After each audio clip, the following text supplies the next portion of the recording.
kat syarikat seperti Apple, Microsoft, Sony, Intel, Facebook. So, anda boleh berbuat demikian melalui pelaburan unit trust. So, anda tak perlulah nak susah-susah buka CDS account kat Amerika Syarikat, lepas tu letak duit, kan? Dah lah kena convert kepada US dollar, lepas tu nak beli, kan?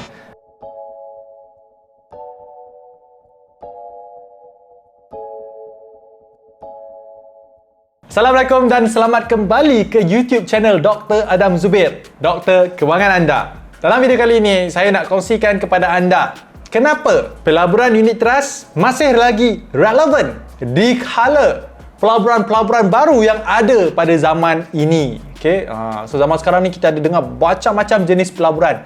Adanya pelaburan saham, hartanah tu memang confirm lah. Biasanya ini paling besar lah so far. Kita pun ada pelaburan emas. Kita pun ada pelaburan robo-advisor. Yang terbaru, pelaburan cryptocurrency. So ada. Tetapi di kala macam-macam ataupun di kala pelbagai jenis-jenis pelaburan di luar sana, kenapa bagi saya, pendapat saya sendiri, pelaburan unit trust ni masih lagi relevan pada zaman ini. Yang pertama, dengan pelaburan unit trust ini, anda dapat melabur ke dalam syarikat-syarikat ternama. So, saya bagi contoh. Let's say lah, kalau anda nak melabur dalam syarikat Tenaga Nasional Berhad, contohnya lah TNB. So, syarikat TNB, as of now, harga je lebih kurang RM9 satu unit saham.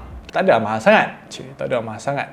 Tapi tahukah anda, dekat pasaran Bursa Malaysia ini, kalau anda nak beli sesuatu saham syarikat ini, anda kena beli satu lot, bukannya satu unit. Satu lot saham bersamaan dengan 100 unit saham. Jadi, kalau harga syarikat Tenaga Nasional Berhad TNB ini pada harga RM9, duit minima yang anda kena keluarkan hanya untuk memiliki satu lot saham syarikat TNB, minimanya adalah RM900 plus. Itu adalah minima duit yang anda perlu keluarkan untuk beli syarikat TNB. Kosnya RM900. So, nak cakap mahal ke murah? Berbeza dengan kalau anda menggunakan instrumen pelaburan unit trust, anda boleh memiliki syarikat TNB ini dan syarikat-syarikat lain. Biasanya dalam satu dana unit trust ada beberapa syarikat-syarikat besar dengan modal serendah RM100 pun dah boleh memilikinya. Macam mana? Macam mana tu? Syarikat RM900. Sebab pelaburan unit trust ni, seperti yang saya dah kongsikan sebelum ni, dalam video saya sebelum ini, unit trust ni merupakan satu dana di mana pelabur-pelabur letak dana mereka sikit dan dana tu jadi dana yang besar dan ada seorang pengurus dana unit trust akan membeli saham-saham syarikat tersebut. Dan keuntungan itu mereka akan agihkan sama rata kepada anda bergantung kepada berapa modal yang anda keluarkan. Alright? Yang kedua adalah anda boleh menggunakan pelaburan unit trust ini untuk melabur dalam pasaran di luar negara. So, luar negara ni contohnya macam mana?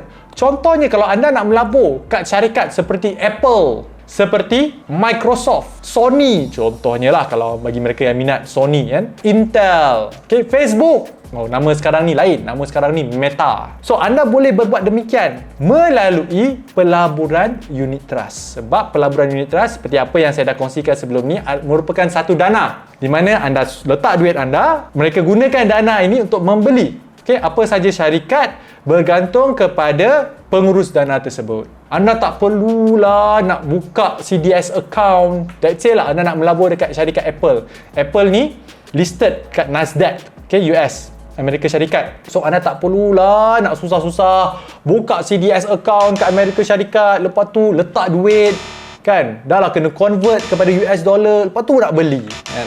Anda hanya menggunakan instrumen pelaburan unit trust. Itu yang kedua. Yang ketiga, pelaburan unit trust ini pun merupakan salah satu pelaburan pasif. Apa yang dimaksudkan dengan pelaburan pasif? Pelaburan pasif ni bermaksud anda boleh melabur dalam pelaburan unit trust ni dan anda boleh tinggalkan kalau anda dapat pengurus dana yang betul dan ejen yang bertanggungjawab. Alright? So, anda boleh tinggalkan sebab mereka yang akan menguruskan dana anda, duit anda ini. So let's say lah, anda jumpa satu ejen yang bagus. Yang kedua, anda pun sendiri tambahkan ilmu dalam pelaburan unit trust ini. Oh Dr. Adam, saya tak tahu macam mana nak tambahkan ilmu dalam pelaburan unit trust. Tengok dalam ruangan description, saya ada bagi satu link. Okay, link untuk anda sertai kelas unit trust percuma supaya anda dapat tahu sedikit ilmu dalam pelaburan unit trust ni supaya anda tak mudah tertipu dan anda tahu nak tanya apa kepada ejen anda, right? So anda boleh tengok. So kalau anda dapat ejen yang bagus dan anda pun ada ilmu, so anda dapat leveragekan duit anda ini kepada mereka untuk uruskan duit anda. At the end of the day, your goal adalah untuk dapatkan return yang munasabah. Okay, munasabah. Jangan nak saya letak dalam unit trust saya nak dapat 20% return setiap tahun. Itu tak munasabah namanya. So yang munasabah ni bermaksud returnnya itu lebih daripada pelaburan yang berisiko rendah. Contohnya macam pelaburan di ASB misalnya, ataupun di tabung haji, ataupun di KWSP. Okay? Dan mungkin dalam lingkungan to be safe lah, 8% ke 10% setiap tahun dalam jangka masa at least 5 tahun, itu adalah return yang munasabah. So itu saja yang anda patut buat. Okay? Pelaburan pasif. So mereka yang akan uruskan, mereka lah yang akan menasihati kepada anda dana-dana yang patut, yang sesuai untuk diri anda dan sesuai dengan risiko, tahap risiko anda, right?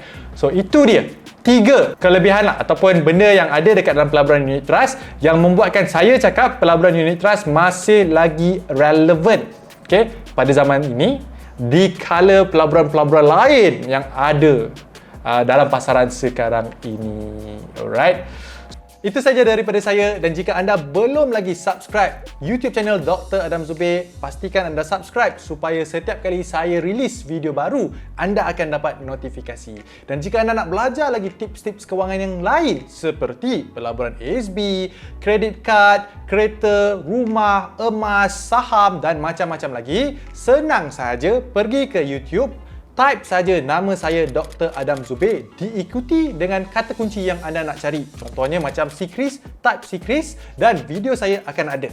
Dan jika anda ada sebarang pertanyaan ataupun sebarang komen, kongsikan dekat dalam ruangan komen di bawah. Itu saja daripada saya. Saya akan jumpa anda nanti.